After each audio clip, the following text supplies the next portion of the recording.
Oh, howdy howdy. Welcome back to the channel. So today for Trick of Day May, day number 9, we're going to do two things. First thing we're going to do is show you the trick. The second thing we're going to do is if you join us over on the long form, we're going to teach you how to perform it, because performance is key. Here we go. Just like with any great card trick, you have to have a card selected.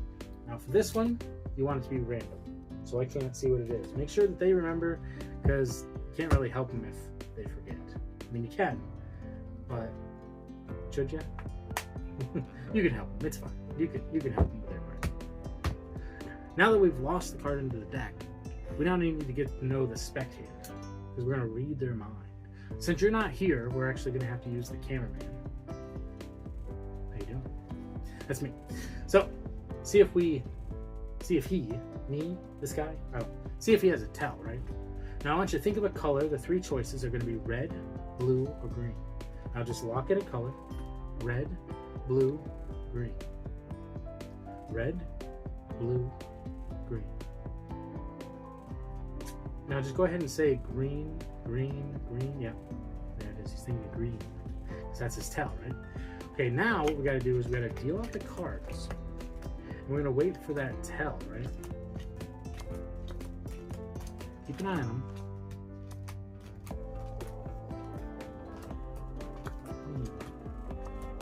Maybe he's better than I thought. Maybe he's got a trick up his sleeve.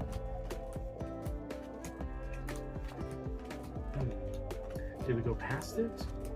No, it's out here somewhere. Okay.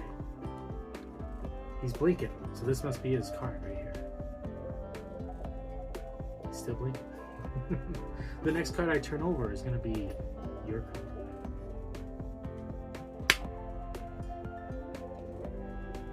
The 3 of spades.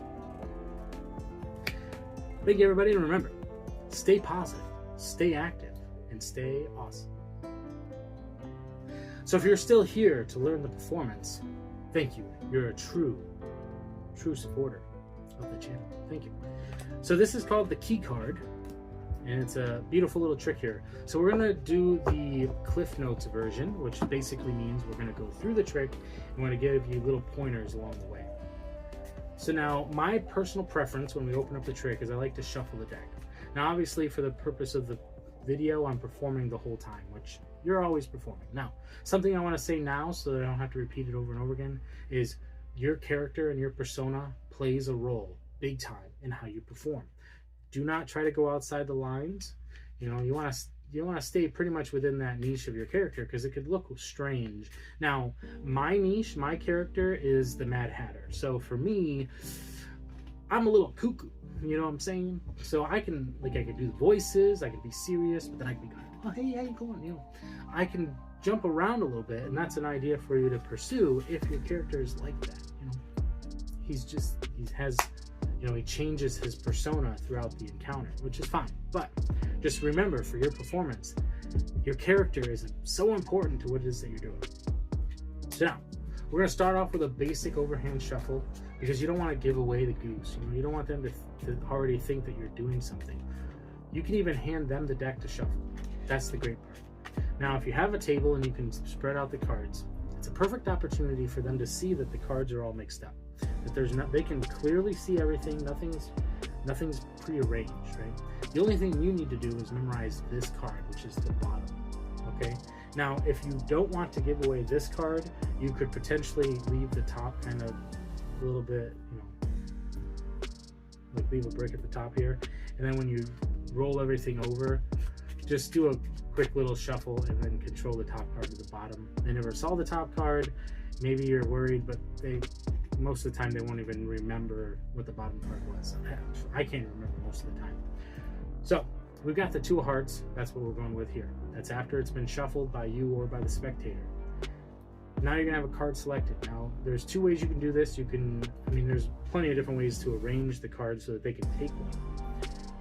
But ultimately you have 2 options. Option number 1 is to simply take the card out, place it on the top, and now it's on the top and your card is on the bottom. This is going to be your card, your key card, and this is going to be the lock. This is going to be their card. Okay, and your card is going to open that lock. So That's just think about that as a puzzle, and that's the purpose, right? Because this is a circular piece of magic. The deck itself, when you cut it, completes the circle, right? So when you cut it, those two cards come together. That's the key card principle. So important. But it's also important, what I like to do is I like to up the ante at this point, because yeah, sure, I'm clowning around, I'm having a good time, but now is when I want to kind of bring out this idea, because I want them to think that some magic is happening, because you are doing some magic, at least from my particular persona. This is the moment. All I've done, I mean, they're fake, but my first one is a real cut. So now your cards are in the middle. Then you're going to do any fake cut that you want. If you're doing stand-up, and you can do something like this, something a little bit more fancy, it's all good. You can even do a table cut, whatever works for you. It's good stuff.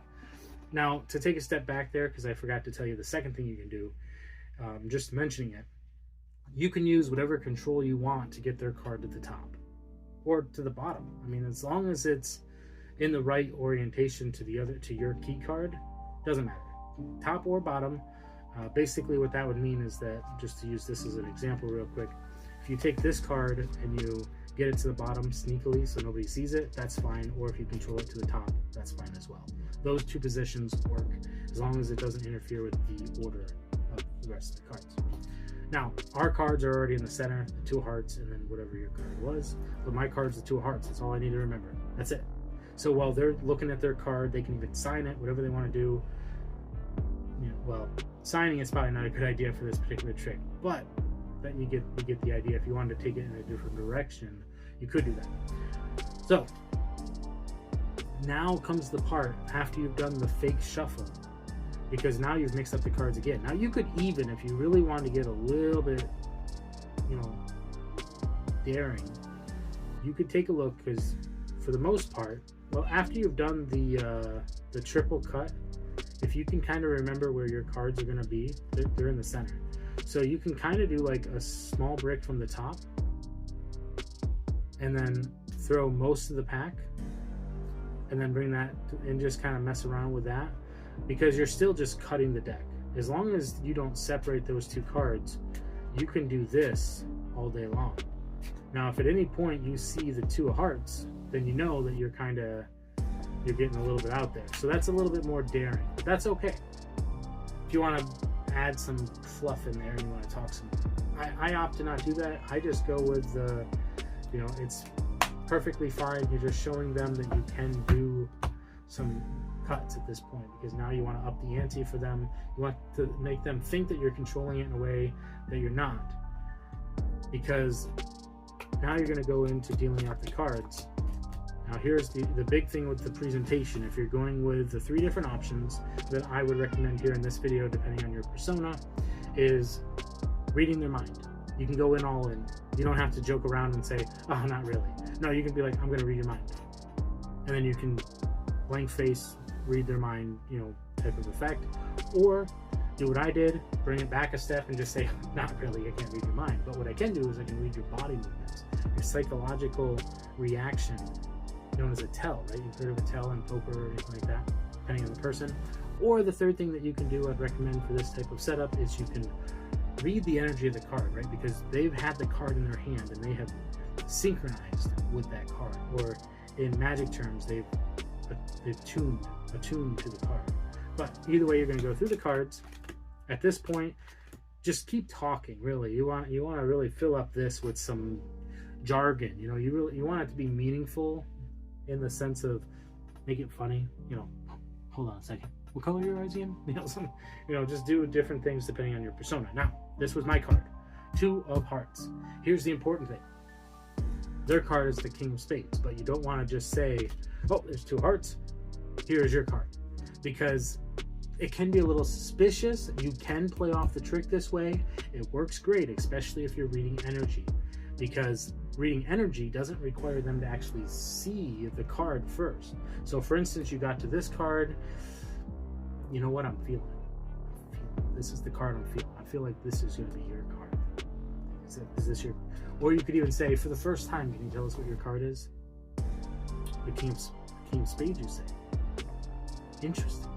because that's the one I stopped on. So that's a great way to do that trick. Or you can go past it. The Magician's Blunder.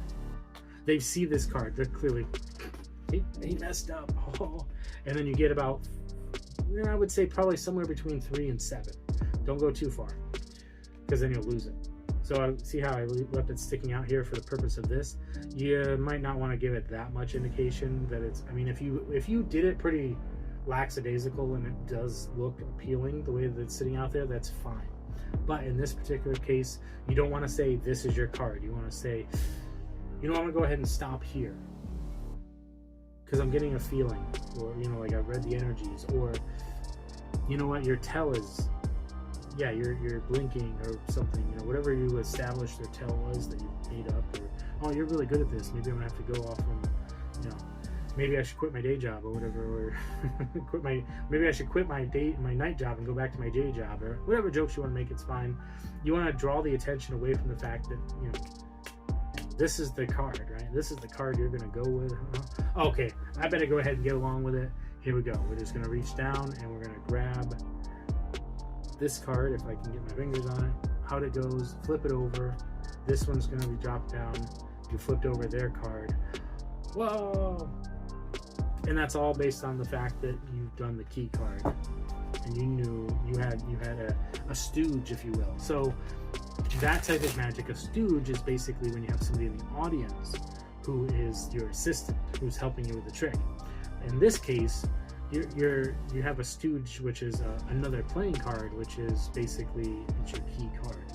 So yeah, that is how you perform the key card. At least that's how I perform it. I perform this for people, and it's absolutely amazing. This is actually, when I do a card set, if I'm going into an ambitious card or something like that, I'll start with this one.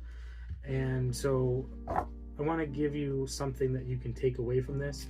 This is a great piece that you can start with, because if you don't have a gimmick deck, or if you don't have a setup, because you can just say, hey, go ahead and shuffle this real quick while I do, you know, go ahead and do this little trick for you here with this ring. And it jumps back onto the finger. You know, that's great. Okay, you got that shuffled up pretty good. Okay, here we go. Why don't we go ahead and, yeah, we're gonna just go ahead and take a card out. That's perfect. Go ahead and take a look at that card. Great. Now, I'm not even going to look at that card. I don't know what it is. You're the only one who knows, so don't forget it, because we'll have to move on to the next trick. Here we go. Now, in terms of magic, right? What's a magical thing that I can do? I can probably read your mind, right? But in this case, I think what we're going to do is we're actually going to read the energies, right? We're going to read the energies. So as I go through the cards, go ahead and place your hand over here. They can have their hand over the top. And you're just going to go through the cards real slow.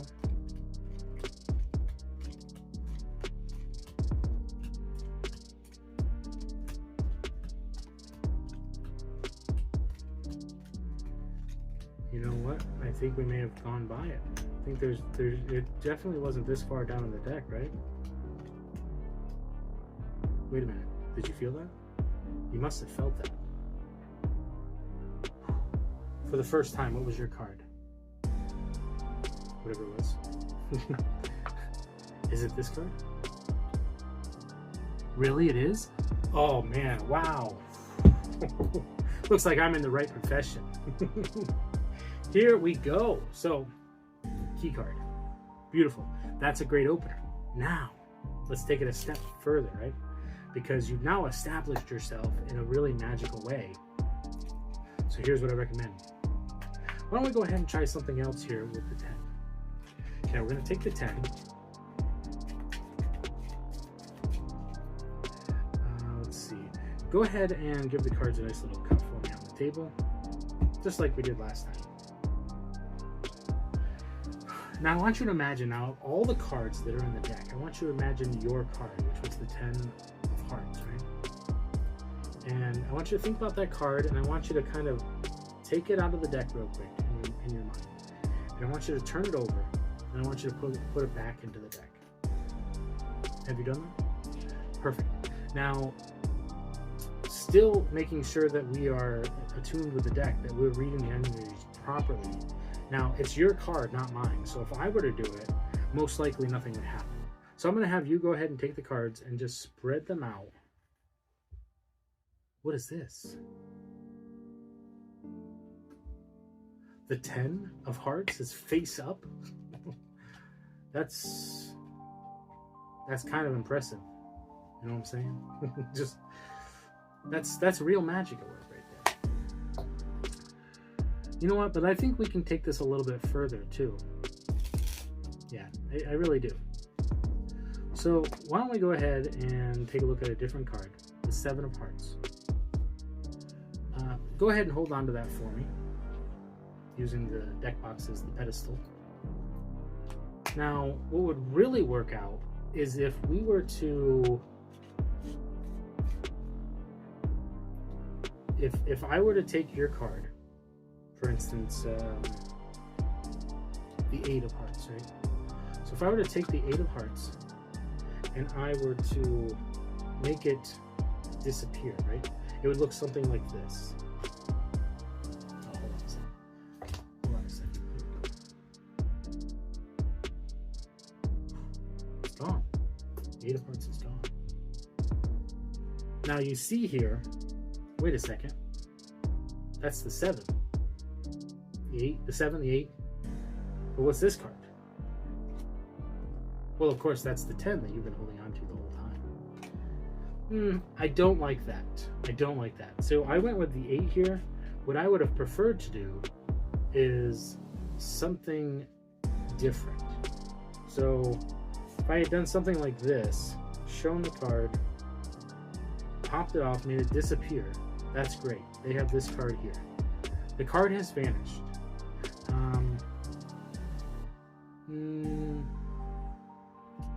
See, now we're getting into the parallels of thought here. That's fine to do that, but doing the reveal on the bottom doesn't make any sense after you've already made a different card disappear. So maybe I'd recommend something along the lines of, you know, all the cards are different. That was a terrible, terrible thing that I just did there. We'll cut that part out. We'll cut stuff out here. So I'm going to take the card, I'm going to lose it into the pack. All the cards are in fact different. Beautiful. Snap our fingers and your card will jump back to the top. Beautiful. Now in this case, getting back to the original plot, is this was the card that I gave you. So if we were to take that card and make it disappear, yeah, it's gone. It's not on the bottom, it's not on the top. It's actually not in the deck at all. That card's gone. See, that doesn't work either for me, because that would work if it was a double. See, now we're getting into magic theory, and this is really where the part of the video where we talk about what would we do next. So you go from the key card into the turnover card, and then from there we go from the turnover card to a transposition. You know, like you're turning one card into a different card. So maybe my recommendation on that would be this.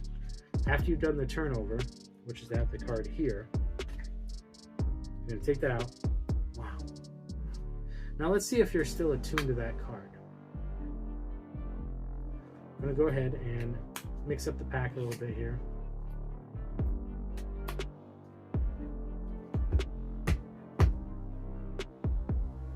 Perfect. So why don't you go ahead and take... You're going to go ahead and take the Joker. It's a joke, right? You take the Joker. Okay? Now, let's see if I can find a card that I'm attuned to. Right? We're going to go ahead and cut the cards 24 down. 24 down, and we're going to pick a card out of the center. Wait, if I'm attuned to the Joker, that can't be, because that was your card. Ah, I know what happened. The magic is that this is your card. This is the card you've been attuned to the entire time. Something like that. Either way, make the card switch places. You get it. We're good. hope you enjoyed. Hope you stuck around for the whole thing. We get into there because when we start talking about the magic theory, we really deep dive into why we do this and why we do that and why we go from one thing to the other. Now, if that persona works for you, we went with the energy idea because that keeps it a little bit of a mystery. You don't have to reveal the cards right away, and you both kind of see it at the same time, which means that you like. That's what I'm saying. So thank you, everybody, and remember, stay positive, stay active, and stay awesome. And we'll see you